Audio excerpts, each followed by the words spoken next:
Hello friends, मैं आज आप लोगों को क्लास 12th एनसीईआरटी का काफ़ी इम्पॉर्टेंट टॉपिक जो कि फिजिक्स का है, electric field and potential topic पढ़ाऊँगा, जो कि एक यूनिट ही है। बेसिकली ये बहुत बड़ा यूनिट है क्लास 12th का।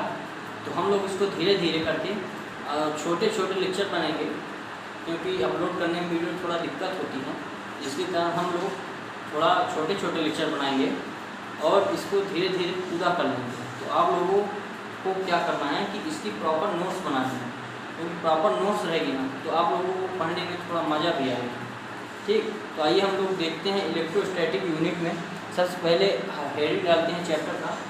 चैप्टर का नाम है इलेक्ट्रोस्टैटिक।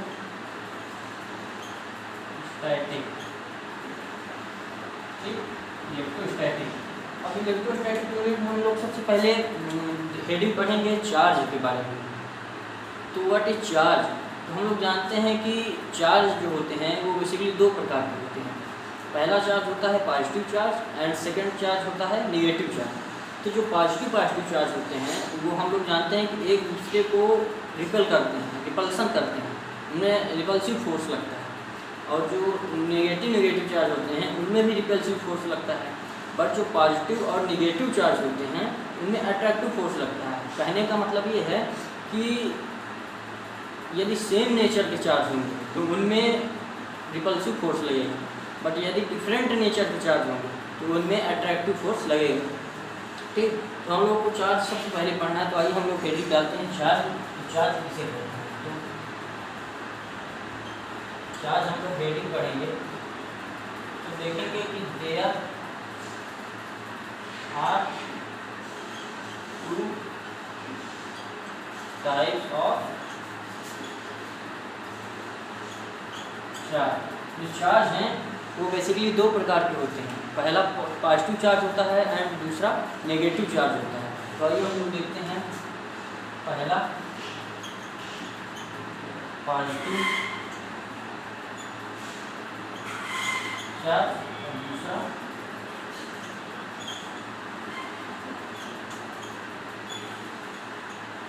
Negative charge.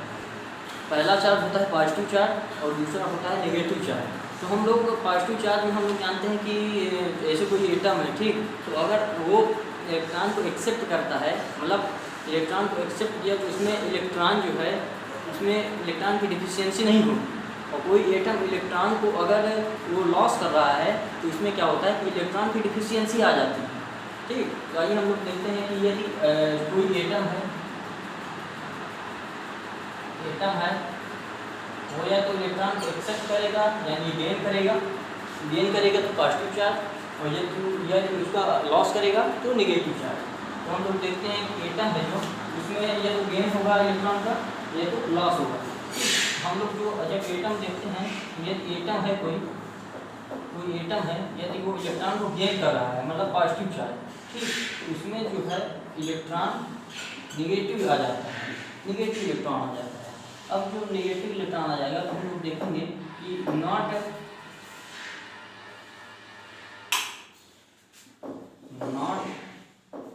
इन डिफिशिएंट अमाउंट। जो एटम है अगर कोई पॉजिटिव चार्ज है तो उसमें जो इलेक्ट्रॉन है वो डिफिशिएंट अमाउंट में नहीं होंगे। अच्छा, अब यदि कोई एटम है और उसमें नेगेटिव चार्ज आ गया तो उसमें पॉजिटिव चार्ज आता है, मतलब इलेक्ट्रॉन की डिफिशियंसी हो जाती है।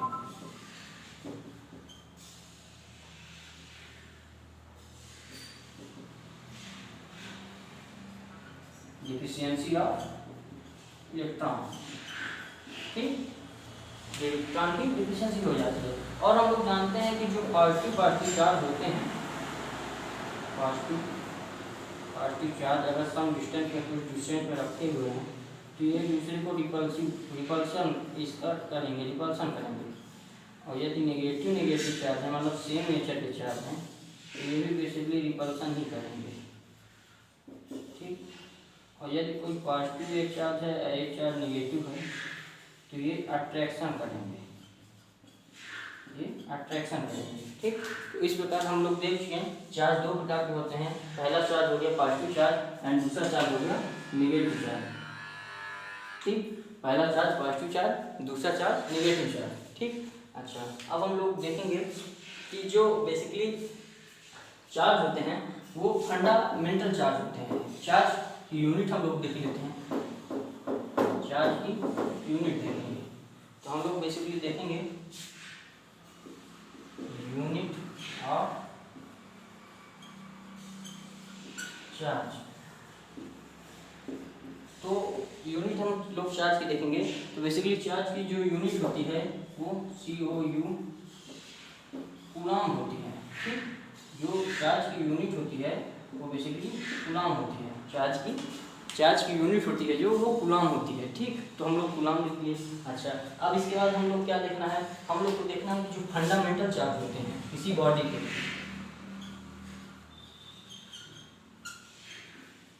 Fundamental charge on the body, fundamental charge किसे कहते हैं। तो minimum charge present on the body, minimum charge present on the body. तो हम लोग देखेंगे कि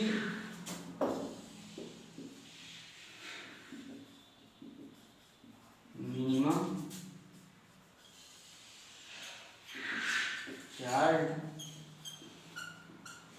present on the body surface. ठीक, body surface, minimum charge present on the body surface. ठीक, ये सरफेस लिखा है। अच्छा अब इसके बाद हम लोग देखेंगे 1 इलेक्ट्रॉन में कितने चार्ज होते हैं। तो 1 इलेक्ट्रॉन में बेसिकली 1.6 इंटू 10⁻19 इलेक्ट्रॉन होते हैं। तो ये आप लोग याद रखिएगा। ठीक, 1.6 इंटू 10⁻19 इलेक्ट्रॉन होते हैं। और एक इलेक्ट्रॉन का जो मास होता है, मास ऑफ इलेक्ट्रॉन जो होता है वो बेसिकली आपका होता है 9.1 इंटू 10⁻31 किलोग्राम और सॉरी ग्राम।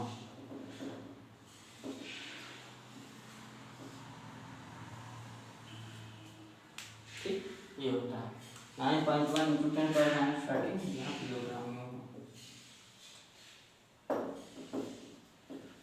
ठीक, ये होगा 9.1 इंटू 10⁻30 किलोग्राम होता है।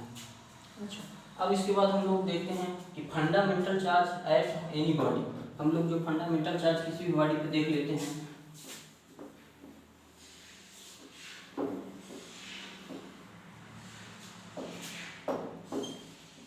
At any body, fundamental charge at any body. तो हम लोग देखेंगे फंडामेंटल चार्ज क्या होता है कि जैसे आप देखिए किसी बॉडी में या तो 1 इलेक्ट्रॉन होगा या तो 2 इलेक्ट्रॉन चार्ज होंगे या तो 3 इलेक्ट्रॉन चार्ज होंगे। ठीक, तो हम लोग fundamental charge at any body देखेंगे कि यदि इसमें 1 इलेक्ट्रॉन होगा, यदि इसमें 2 इलेक्ट्रॉन होगा, यदि इसमें 3 इलेक्ट्रॉन होगा एंड सो ऑन। ठीक, तो इसका बेसिकली फार्मूला क्या होता है, Q बराबर प्लस माइनस NT। ठीक, ये फार्मूला होता है Q बराबर प्लस माइनस NT। अच्छा यहाँ प्लस माइनस क्यों लगा है, यदि कोई बॉडी है वो चार्ज या तो एक्सेप्ट करेगी तो उसमें इलेक्ट्रॉन की डिफिशियंसी आ जाएगी। जब इलेक्ट्रॉन की डिफिशियंसी आ जाएगी तो निगेटिव हो जाएगा चार्ज। अब जब पॉजिटिव आएगा तो मतलब जब निगेटिव होगा तो इलेक्ट्रॉन मतलब डिफिशिएंट अमाउंट में नहीं होगा। ठीक, जब पॉजिटिव आ जाएगा तो इलेक्ट्रॉन की डिफिशियंसी आ जाएगी, तो इलेक्ट्रॉन की डिफिशियंसी को शो करेगा। नेचर भी पूछ लेता है कैसा बॉडी है। ठीक, अच्छा अब इसमें क्या होगा, एक क्वेश्चन आता है, बहुत अच्छा क्वेश्चन आता है कि यदि कोई बॉडी है उसको 1 कूलम चार्ज देते हैं तो उसके 1 कूलम चार्ज देने के लिए या 1 कूलम चार्ज प्रोड्यूस कराने के लिए कितने इलेक्ट्रॉन की आवश्यकता होगी। ठीक, तो आइए हम लोग क्वेश्चन देख लेते हैं। प्रॉब्लम, तो इसमें क्वेश्चन क्या है कि how many electron are required to produce, how many electron are required to produce 1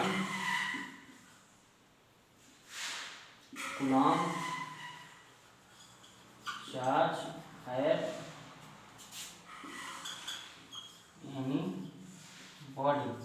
किसी भी बॉडी में 1 कूलम्ब चार्ज प्रोड्यूस करने के लिए कितने इलेक्ट्रॉन की आवश्यकता होगी, तो आइए हम लोग देखते हैं। तो हम लोग जानते हैं कि Q बराबर होता है Ne। ठीक, Q बराबर ये फार्मूला है, बहुत छोटा फार्मूला है, अक्सर स्टूडेंट को याद नहीं आता है। अब इसके बाद जो अब यहाँ N है, ये N है नंबर ऑफ इलेक्ट्रॉन, ठीक, नंबर ऑफ इलेक्ट्रॉन। और ई है, ई की वैल्यू है 1.6 इंटू 10⁻⁹, ठीक। अब जो क्यू है, क्यू दिया है 1 कूलम्ब, ठीक। तो डेटा दिया हुआ है, पुट सब हिसाब है, आप रखिए, यहाँ हो जाएगा आपका एन बराबर क्यू बाई ई। तो ये होगा 1 कूलम्ब बाई 1.6 इंटू 10⁻⁹। ये आपका बेसिकली आंसर आ जाएगा 6.25 इंटू 10⁻18, ये आ जाएगा 6.25 इंटू